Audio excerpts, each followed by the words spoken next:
The history of Chandragupta Maurya part 1। Maurya साम्राज्य के संस्थापक चंद्रगुप्त मौर्य इतिहास के उन महान योद्धाओं में से एक थे जिन्होंने भारतीय इतिहास को गौरवमयी बनाने में अपना महत्वपूर्ण योगदान दिया। उनके अद्भुत साहस और अदृश्य शक्ति की गाथा आज भी भारतीय इतिहास के पन्नों में स्वर्णीय अक्षरों में लिखी गई है। चंद्रगुप्त मौर्य भारतीय इतिहास के सबसे प्रसिद्ध शासक थे जिन्हें आज कई सदियों बाद भी लोग जानते हैं और उनके पराक्रम की प्रशंसा किए बिना नहीं रह पाते। चंद्रगुप्त मौर्य भारत के सबसे सशक्त और महान शासकों में से एक थे जिन्होंने अपने अद्भुत साहस, कुशल रणनीति से न सिर्फ भारत बल्कि इसके आसपास के कई देशों पर भी राज किया था। चंद्रगुप्त मौर्य का राजारोहण की तिथि साधारण थी 324 ईसा पूर्व की मानी जाती है।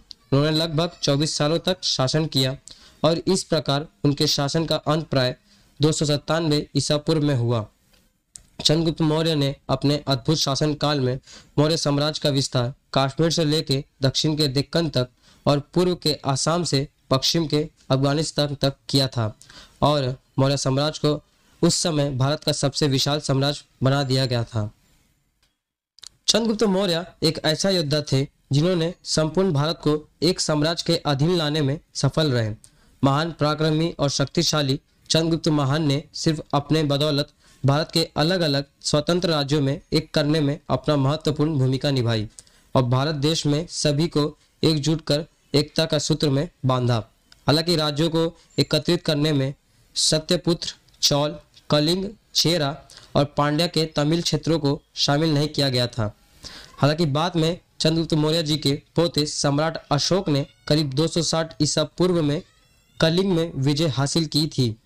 उस समय विजय के बाद ही सम्राट अशोक एक निर्दयी और क्रूर शासक से एक परोपकारी और दयालु शासक बन गए थे। चंद्रगुप्त मौर्य के अद्भुत तेज और शौर्य को देखकर चाणक्य जैसे बुद्धिजीवी भी हक्का बक्का रह जाते हैं। चंद्रगुप्त जी के बचपन से ही विलक्षण प्रतिभा के धनी थे। उनमें एक आदर्श, सफल, सच्चे और ईमानदार शासक के सभी गुण विद्यमान थे। वहीं चाणक्य सम्राट चंद्रगुप्त मौर्य के गुरु थे जिनसे चंद्रगुप्त मौर्य ने सामाजिक और राजनीतिक शिक्षा ग्रहण की थी। आइए जानते हैं इतिहास के इस महान योद्धा चंद्रगुप्त मौर्य के बारे में।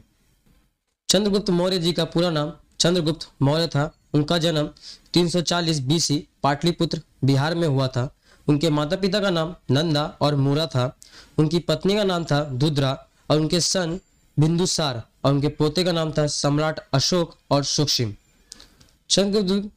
चंद्रगुप्त के बचपन, प्रारंभिक जीवन और वंशज के बारे में बेहद कम जानकारी उपलब्ध है एवं इस विषय में अलग अलग इतिहासकारों के अलग अलग मत हैं।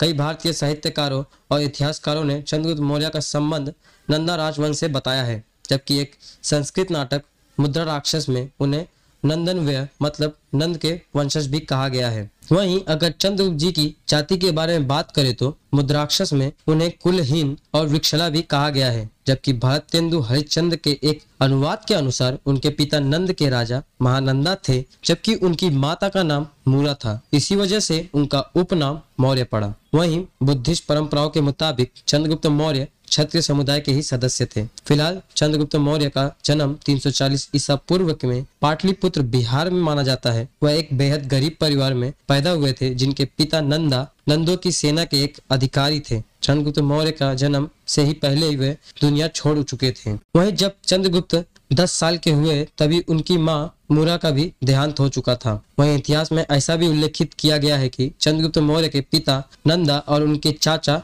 नवना दास दोनों सौतेले भाई थे जो आपस में एक दूसरे को फूटी आंखों से भी ना सुहाते थे और नवन दास उनके पिता को हमेशा जान से मारने की फिराक में रहते थे। आपको बता दें कि राजा नंदा के चंद्रगुप्त मौर्य को मिलाकर करीब 100 पुत्र थे। आपसी रंजिश के चलते उनके चाचा नवाना दास ने महान शासक चंद्रगुप्त मौर्य के सभी भाइयों को मौत के घाट उतार दिया था। हालांकि चंद्रगुप्त किसी तरह बच गए और मगध साम्राज्य में जाकर रहने लगे।